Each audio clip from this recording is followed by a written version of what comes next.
안녕하세요. 울산 아이누리의 한의원 강태환 원장입니다. 오늘 촬영할 유튜브 동영상은 조선 최장수 임금님이 영조가 오히려 허약 체질이었다고 합니다. 그럼 허약 체질이었음에도 이렇게 장수할 수 있었던 비결 중에 하나로 이렇게 자기 체질에 맞는 한약을 이렇게 평생 동안 꾸준히 복용을 했었는데요. 얼마나 한약의 효과를 톡톡히 봤냐고 하면 한약 처방에다가 건공탕이라는 이름까지 하사할 정도였었습니다. 그럼 반대로 체질에 맞지 않는 한약은 오히려 독으로 작용할 수 있는데요. 그 대표적인 예가 영조 임금의 손자인 정조 임금입니다. 네.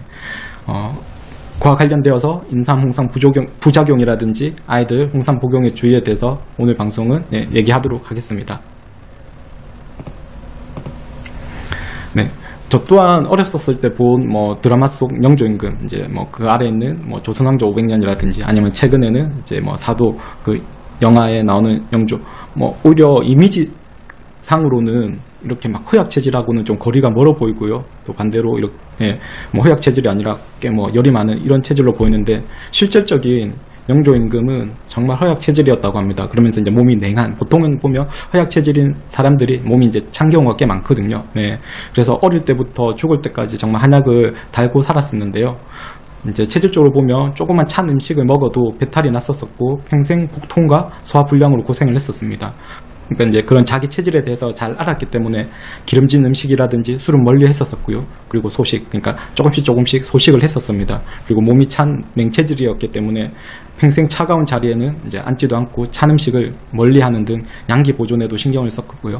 그러니까 이제 저런 허약 체질이 영조 임금이 이렇게 최장수할 수 있었던 비결은 크게 보면 이런 자기 체질의 부족한 부분을 보완할 수 있는 맞춤 체질 한약을 꾸준히 복용한 거랑, 그리고 이런 자기 체질에 맞는 생활 관리를 철두철미하게 한 이 두 요인들이 장수할 수 있는 비결로 볼 수 있을 것 같습니다. 네, 그 영조 임금이 인삼의 정기를 얻어 건강하다고 얘기할 정도로 정말 한약 애호가였었는데요. 평생이 아니라 죽기 전 10년 동안 복용한 한약재가 아니라 인삼 한약재만 100근이었다고 합니다. 이제 요즘으로 얘기하면 한 60kg 정도인데요. 그래서 이제 본인 스스로도 인삼을 너무 많이 먹어서 국가 재정에 부담을 주지 않을까 염려할 정도였다고 하는데요.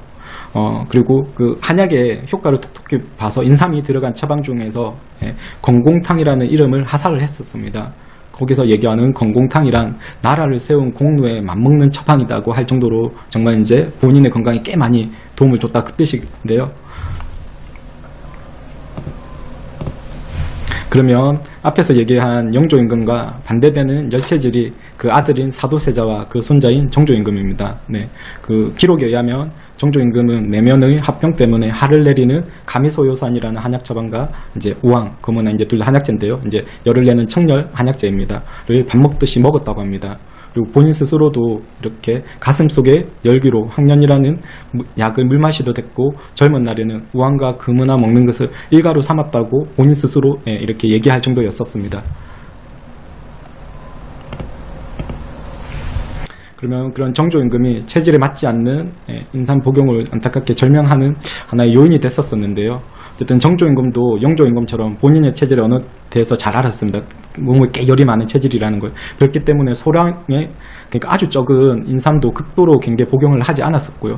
죽는 순간까지도 인삼을 기피를 했었습니다. 하지만 이렇게 정조 임금이 이렇게 몸이 좋지 않아 병에 걸렸었을 때 당연히 이제 신하들이 이렇게 인삼이 들어간 약 복용을 추천을 권유를 했었겠죠. 그러면서 이제 신하와 나눈 대화가 있는데요. 그 부분 한번 보면, 경들은 나의 체질을 몰라서 그렇다. 나는 본디 언제, 그러니까 이제 몸을 따뜻하게 하는 이제 약이란 뜻이거든요. 이제 인삼이 대표적이겠죠. 이제 언제를 복용하지 못하는데 음산하고 굳은 날에는 그와 같은 약들을 더욱 먹지 못하니 그 해로움이 틀림없이 일어난다고 계속 인삼 복용에 대해서 거부를 하고 있습니다. 그래도 계속 신하들이 강하게 권유를 했겠죠. 그러니까 끝내 거절하지 못하고 이제 인삼이 들어간 경옥고를 복용한 후에 처음에는 약간 증상 호전되는 듯 하였으나 어쨌든 시간이 갈수록 증상이 악화되었었고요. 그리고 결국 이제 혼수 상태까지 갔었는데 그 상황에서도 이제 인삼이 많이 든 팔물탕을 복용을 했었습니다. 결국 이제 증세가 급격히 악화되어서 병이 생긴 지 14일 만에 사망하는 안타까운 일이 발생을 하였었는데요. 네, 한의학에서 기본적으로 열체질은 인삼, 홍삼은 맞지 않습니다. 앞에서 얘기드린 이제 정종임금님이 대표적이 되겠죠. 그래서 혹시라도 이제 인삼, 홍삼 복용 후에 두통이 생긴다든지 가슴이 두근두근 한다든지 아니면 뒷목이 뻣뻣해져 굳는다든지 그리고 얼굴에 열감이라든지 얼굴이 붉어지거나 아니면 이제 눈이 충혈된다든지 그리고 이제 잠을 잘 못 잔다든지 그러니까 이제 불면증이 생긴다든지 그리고 이제 혈압이 오른다든지 이런 분들은 인삼, 홍삼이 체질적으로 맞지 않을 가능성이 있으니까 복용은 피해 주시는 게 좋습니다. 특히 아이들도 더욱 조심하는 게 좋은데요.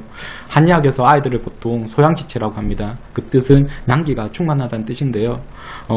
그러면 모든 아이들이 다 그렇다는 건 아니고요. 대부분의 아이들이 그렇습니다. 그럼 반대로 오늘 먼저 얘기 드린 영조임금님은 뭐 당연히 아이 어릴 때도 이렇게 양기가 충만한 게 아니라 부족했겠죠. 그렇기 때문에 이제 본인이 그런 부분들을 습성을 잘 알고서 되게 조심한 거고요. 그런 아주 예외적인 경우를 제외한 대부분의 보통의 아이들은 이제 소양지체라고 표현을 하고 양기가 많으니까 거기에 계속 양기를 보충할 수 있는 인삼 같은 약재들을 이렇게 오남용하는 것은 좋지 않고요. 그럼 이와 관련되어서 아이들 인삼 복용에 관한 우리나라의 규제는 없는데요. 이제 중국 정부에서 발표한 인삼 사용 기준이 있습니다. 그 연령별. 아마 이제 전 세계에서 한약재를 가장 많이 소비하고 있고요. 그리고 몇 년 전에는 한약재 연구로 이제 노벨상까지 수상했었는데요. 중국이 이제 거기서 발표한 이제 기준은 이제 4가지가 있습니다. 그럼 그 중에서도 이제 연령과 관련된 부분이 이제 4번인데요.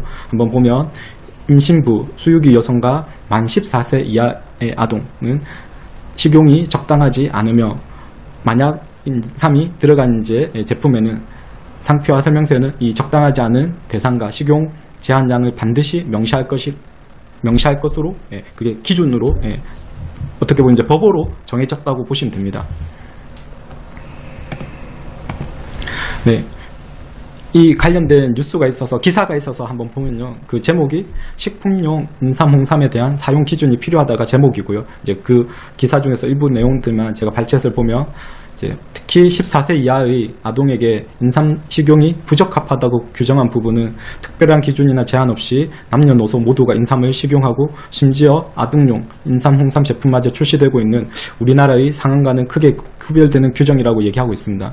그러면서 우리나라 인삼, 홍삼 제품이 이렇게 중국에도 수출이 되고 있겠죠. 네, 그러면 그 중국에 유통되는 우리나라 인삼, 홍삼 제품에는 아동의 복용은 적합하지 않다는 경고 문구가 있다고 적혀져 있다고 합니다. 이제 그게 중국 규정이니까요. 네. 하지만 그 인삼, 홍삼 우리나라 제품이 정작 우리나라에서 유통될 때는 당연히 이제 그런 경고 문구가 빠지게 되죠. 네. 우리나라에 아직 그런 규정 자체가 없으니까요.